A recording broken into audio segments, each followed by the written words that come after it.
but let's talk about what's been unfolding in Los Angeles. Last week, we saw the streets of downtown LA turn into chaos as violent rioters took over anti-ICE protests, really. They were burning the American flag, they were looting stores, they were setting police cars on fire.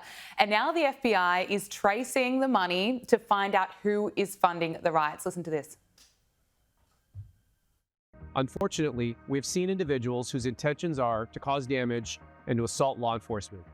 For example, last week we arrested an individual who was charged with conspiracy to commit and aiding and abetting civil disorders.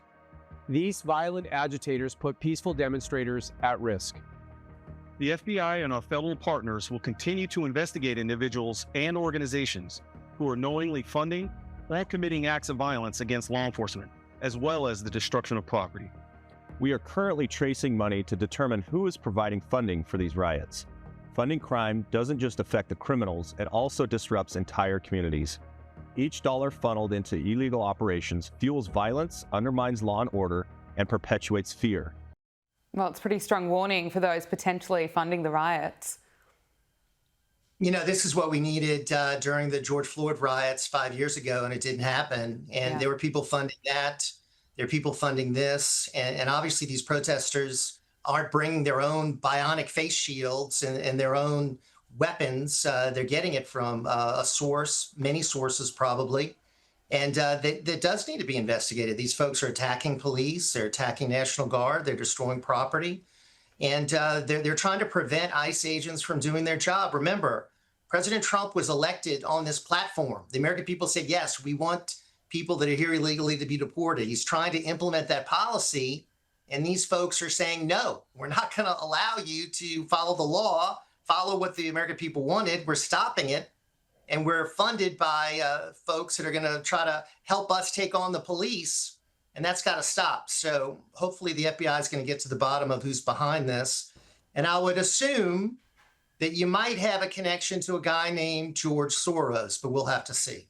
We'll wait and see, but you are right that Donald Trump has the mandate to carry out these deportations and these ICE raids. But I want to talk to you about a major court ruling in Tennessee. The Supreme Court has just upheld Tennessee's ban on sex changes, puberty blockers and hormones for children. Now, the court ruled 6-3 that Tennessee's law does not violate the 14th Amendment's Equal Protection Clause. So it is now illegal to medically transition a child in Tennessee. And this is, of course, about protecting children from the consequences of decisions that they cannot fully understand yet. How significant is this ruling? This is major. This is such a godsend for parents out there. I talked to a friend of mine who is unfortunately has a good friend in California, and they're now prosecuting the mother for trying to prevent a school from transitioning her child. And this is her own child. So parents need to have the ultimate say. Obviously, states and populations in states that do not want this, like Tennessee and states like Louisiana, red states who voted for Donald Trump, this is going to be a very popular decision. This is going to be implemented in at least 30 states across the United States. So this is a states' rights decision and something that I think is going to be very popular. You look at the polls, and the vast majority of Americans do not support these kinds of surgeries and procedures being done on young children. It's really, in my view, barbaric. So I think it's a great Supreme Court decision.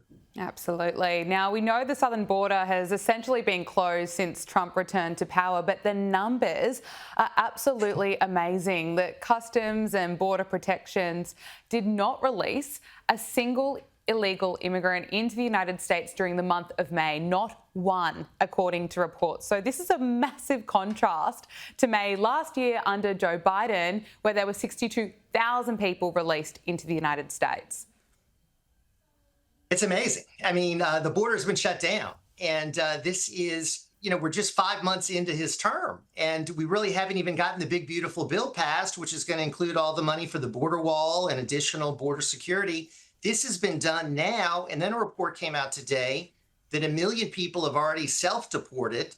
So this is happening, despite the fact that the Democrats are all opposed to this. And I think it's a good first step. Obviously, the next action that has to be taken is the people that are here illegally need to be deported. And under Joe Biden, millions and millions of people came in here illegally because we had an open door policy.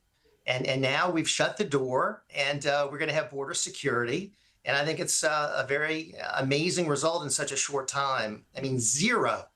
That's a testament to President Trump, who has made this his premier policy really from the very beginning. This is what Americans voted for. Now, finally, President Trump is completing a personal project years in the making. This morning, he oversaw the installation of a pair of flagpoles on the White House lawn. He says they're the best poles anywhere in the country or anywhere in the world. And this is what he told reporters who were there with him.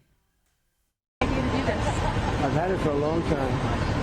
The first time I had it, but you guys were after me. I said I had to focus. I was the hunted, and now I'm the hunter. It's a big difference. Big difference. Absolutely brilliant. What did you make of that?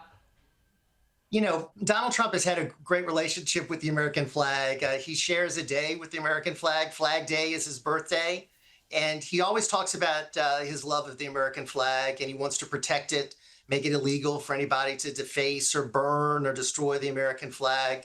And this is what we've needed. I mean, the White House, to have these massive American flags there, I think is awesome. So very patriotic. He loves his country, loves the flag. The American people do too. It's amazing that we haven't had that for all these years. So it's a nice addition to the White House. Broadcaster and commentator Jeff Cruer, thank you so much for joining us on Power Hour. Really appreciate it. Thanks.